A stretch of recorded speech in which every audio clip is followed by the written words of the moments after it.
দুদিনের মুর্শিদাবাদ সফরে গিয়ে সোমবারই মুখ্যমন্ত্রী জানিয়েছেন, মুর্শিদাবাদে তো চক্রান্ত করে অশান্তি হয়েছে, দায় ঠাললেন বিএসএফ ও বিজেপির ঘাড়ে। সফরের দ্বিতীয় দিনে জেলায় হিংসায় ক্ষতিগ্রস্তদের হাতে আর্থিক সাহায্য তুলে দিলেন মুখ্যমন্ত্রী। ক্ষতিগ্রস্তদের হাতে বাংলার বাড়ি প্রকল্পে তুলে দিলেন ঘরের প্রতীকী চাবি। এছাড়া পহেলগাঁও কাণ্ডের পর জম্মু ও কাশ্মীরে জঙ্গিদের সঙ্গে গুলিযুদ্ধে নিহত সেনা জওয়ান ঝন্টু আলী শেখের স্ত্রীকে হোমগার্ডের চাকরির নিয়োগপত্র দিয়েছেন মুখ্যমন্ত্রী। দিলেন 10 লক্ষ টাকার আর্থিক সাহায্য। দাঙ্গা কবলিত মানুষের প্রায় 400টি পরিবারের সাথে আমরা দেখা করেছি। আমি নিজে আমার উপস্থিতিতে 280টি পরিবারকে 1,20,000 টাকা করে চেক আমরা দিয়ে এলাম, এবং যাদের আরও বড় কিছু ভেঙেছে তারা টার্ম লোন পাবে। মুখ্যমন্ত্রীর দান খয়রাতি অগ্রাহ্য করেছেন প্রায় 900-র বেশি পরিবার। মাত্র 40 জনকে জোগাড় করে পুলিশ তোলামূল নকল ক্ষতিগ্রস্ত দেখিয়ে কিছু টাকা দিয়েছেন। মুর্শিদাবাদে হিন্দু নির্যাতনের অভিযোগ তুলে মানবাধিকার কমিশনের সামনে ধর্ণা মঞ্চ থেকে এমনই দাবি করলেন রাজ্যের বিরোধী দলনেতা শুভেন্দু অধিকারী। মুখ্যমন্ত্রীর দান খয়রাতি অগ্রাহ্য করেছেন 900-র বেশি ক্ষতিগ্রস্ত পরিবার। বেদবনা থেকে মাত্র 40 জনকে জোগাড় করে পুলিশ তোলামূল তারা নকল ক্ষতিগ্রস্ত দেখিয়ে কিছু টাকা দিয়েছেন।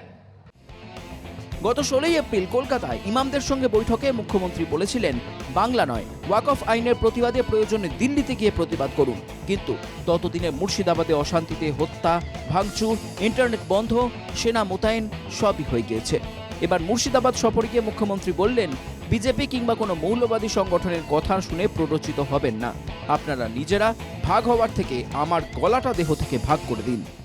প্লিজ দয়া করে বিজেপির কথা শুনে বা আর কোনো ধর্মীয় সংগঠনের মৌলবাদীদের কথা শুনে কোনো প্ররোচিত হবেন না, কোনো ভাগাভাগি করবেন না, মানুষে মানুষে ভাগ করবেন না।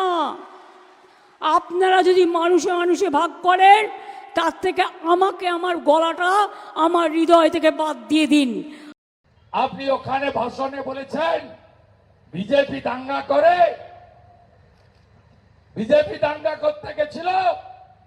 আপনার শান্তির ছেলেরা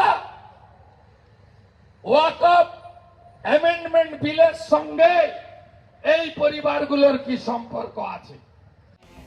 যদি কথা দেন কারো কথা হিংসা করবেন না, তাহলে দিদি আপনাদের সঙ্গে থাকবে, স্পষ্ট বার্তা মুখ্যমন্ত্রীর।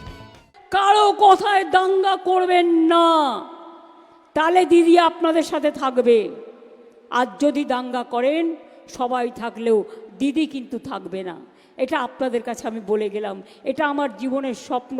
আমি আলো দেখতে চাই, আমি অন্ধকার দেখতে চাই না। থানার পুলিশ সাসপেন্ড কেন এসডিপিও এসপিদের সাসপেন্ড করলেন না?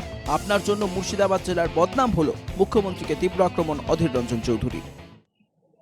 প্রত্যক্ষ হোক পরোক্ষ হোক, দাঙ্গাকারী আপনি তো বটেই। আপনার পুলিশ 4 ঘন্টা 5 ঘন্টা চুপ করে থাকলেও আপনি দুটো এসআই দুটো লোককে আপনি সেখানে বলির পাঠা করলেন। কেন সেখানে এসডিপিওরা কি করছিল, সেখানে এসপি কি করছিল, তাদেরকে কেন সাসপেন্ড করছেন না? বিরোধীদের অভিযোগ, হিংসার সময় পুলিশ নির্বিকার ছিল। জেলায় আইন শৃঙ্খলায় নজরদারি বাড়াতে নতুন মহকুমা তৈরির কথা জানান মুখ্যমন্ত্রী। সুতি, ধুলিয়ান এবং ফারাক্কা নিয়ে নতুন মহকুমা অফিস গঠন হবে বলে জানিয়েছেন মুখ্যমন্ত্রী। ফারাক্কা, ধুলিয়ান, সুতি লোকসভা ইলেকশনে মালদার সাথে পড়ে, আর বিধানসভা নির্বাচনে মুর্শিদাবাদ জেলার মধ্যে পড়ে।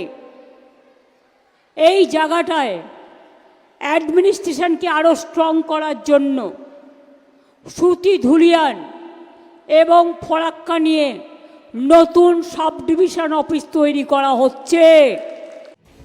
26 সালে ইঞ্চিতে ইঞ্চিতে হিসেব হবে, বদলা হবে।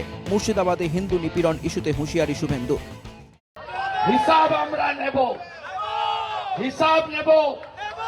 রাজ্যে 26 সালে হিন্দুরা জোট বেঁধে এই হিন্দু বিরোধী সরকারকে হটান।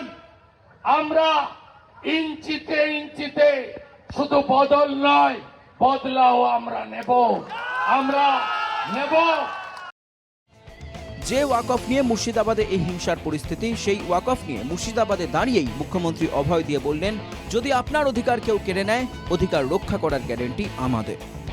Bureau report, NKTV Bangla.